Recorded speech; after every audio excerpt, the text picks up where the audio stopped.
G'day guys, kia ora and good evening. It's Dave here from New Zealand Outdoor Blades and Bullets. Hope you're doing fantastic tonight. I haven't had the best day. I won't go into the details, but that's right, tomorrow's another day. And in the meantime, I can talk about one of my favourite topics, which is hunting rifle cartridges. Shout out to my buddy from Washington, Daniel.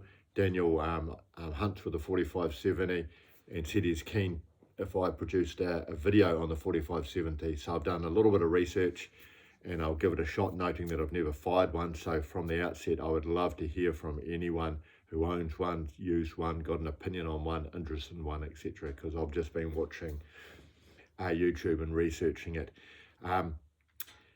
One of the reasons I've got an interest in the 4570 though is firstly, it's a historically important cartridge. It's been around since 1873, developed by the US Army.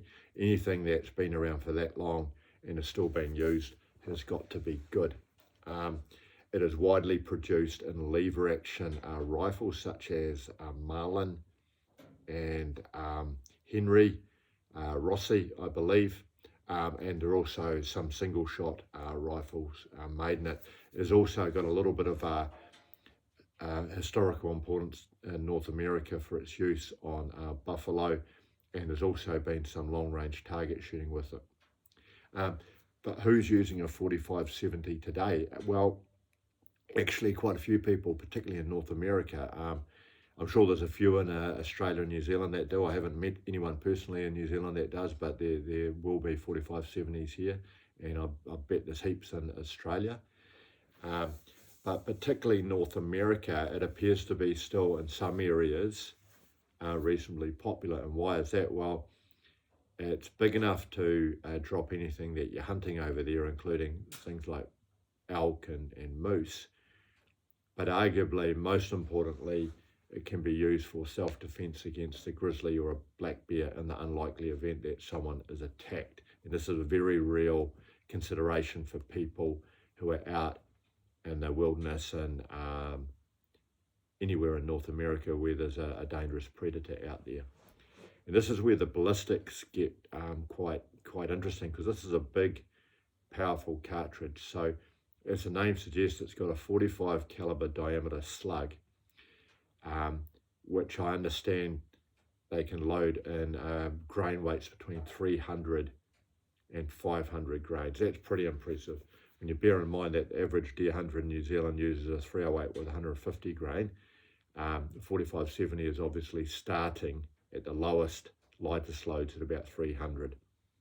And with a 70mm case, there's a lot of gunpowder you can put in there. So, for example, I had a quick look at some buffalo bore United States made ammunition, and they advertised a 405 grain solid projectile going 2,000 feet per second, and that gives you a muzzle energy of 3,600 foot-pounds, which is phenomenal in my book. Now that's going to knock over anything, and it will have very good penetration with those terminal ballistics. And again, you can load it down to 300 or thereabouts and up to 500. Interesting, without going through the detail about the range that people are shooting, I'd love to hear from you guys who shoot them. But some research indicated to me that some people won't shoot much more than about 150 yards because of the parabolic trajectory of the 4570. However, when I looked at Hornady's 325 grain lever revolution ammunition, although this was tested in a 24-inch barrel, which probably wouldn't be realistic, they were sort of claiming that people could shoot 200 or 300 yards with it. So yeah, I'd love to hear from you and see how far you're shooting. But it's not obviously a long-range cartridge like a 300 Winchester Magnum, but it's certainly, I understand, in the hands of the right shot and in the right rifle system, it can shoot relatively long range. What are some potential downsides of the 4570?